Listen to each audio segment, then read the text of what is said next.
further in depth on this issue and others, former Harvard Law professor Alan Dershowitz, the author of the new ebook, Terror Tunnels, The Case for Israel's Just War Against Hamas. Of course, Alan is also a blogger for Newsmax.com. Alan, it is so good to have you here again this morning, and we'll get to Israel in just a second.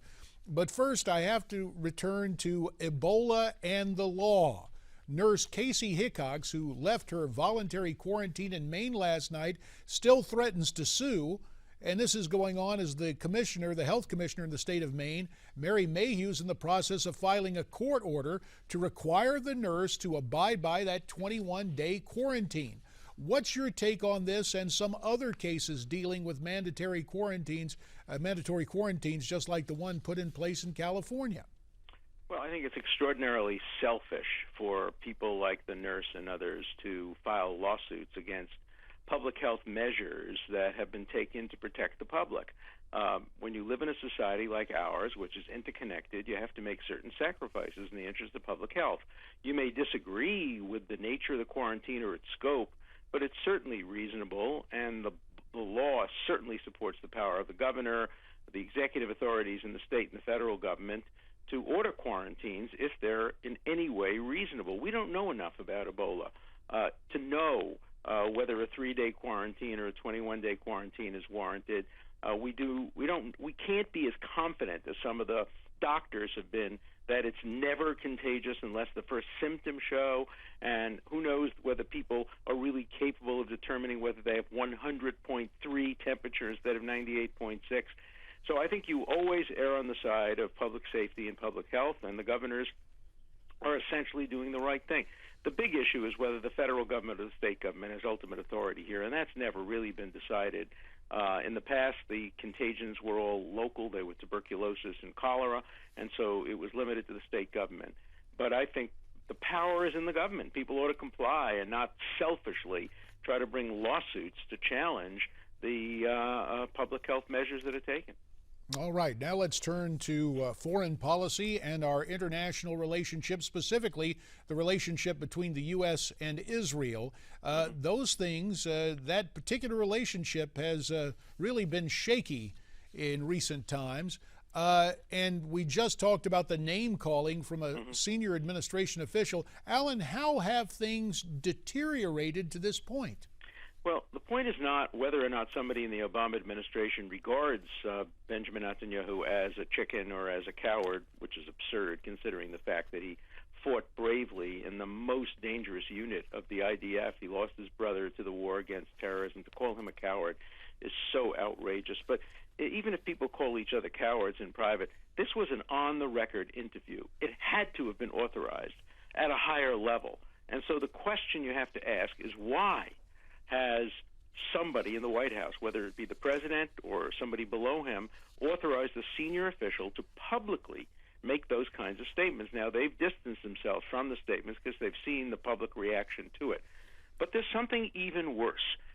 The person who made the statement said that the feeling now is that Bibi's bluffing, that he's not going to attack Iran. That is revealing classified information. If the intelligence community has made that assessment, and by the way, if they have, they may be very, very wrong about it, but if they have made that assessment, that's classified information. You don't reveal classified assessments of an ally's intentions in the public media. Think of what that does. It sends a message to Iran saying, oh, you don't have to worry about an Israeli attack. Go ahead, develop your nuclear weapons. All you have to worry about is sanctions.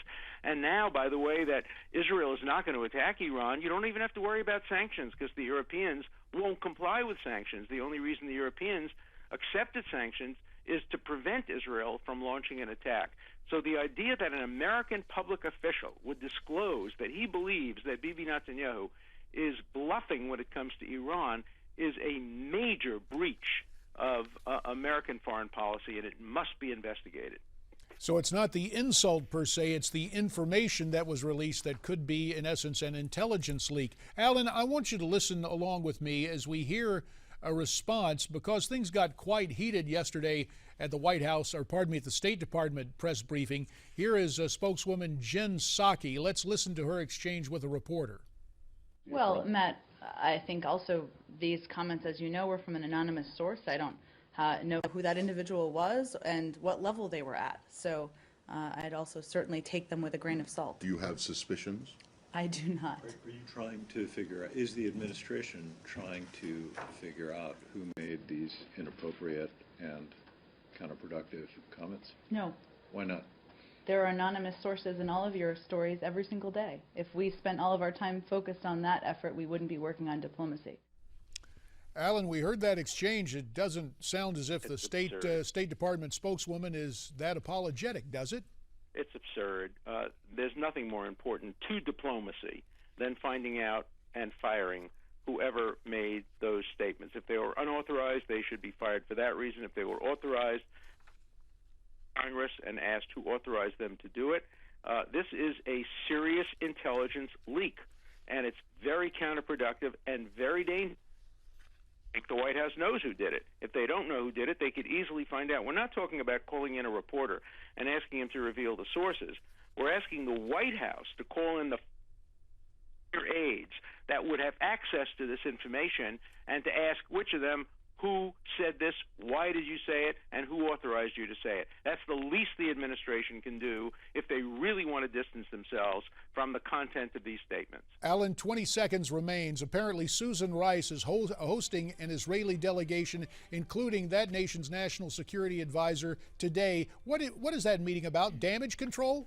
I think it's largely probably about Iran, because Iran is the major issue on the agenda. If the United States makes a bad deal with Iran that would allow them to become a threshold nuclear power, Israel may very well have to respond. And anybody we who will have to leave it. Netanyahu is making a serious mistake. We will have to leave it on that rather ominous note. Alan Dershowitz, thank you very much. Now, a News Next Now update.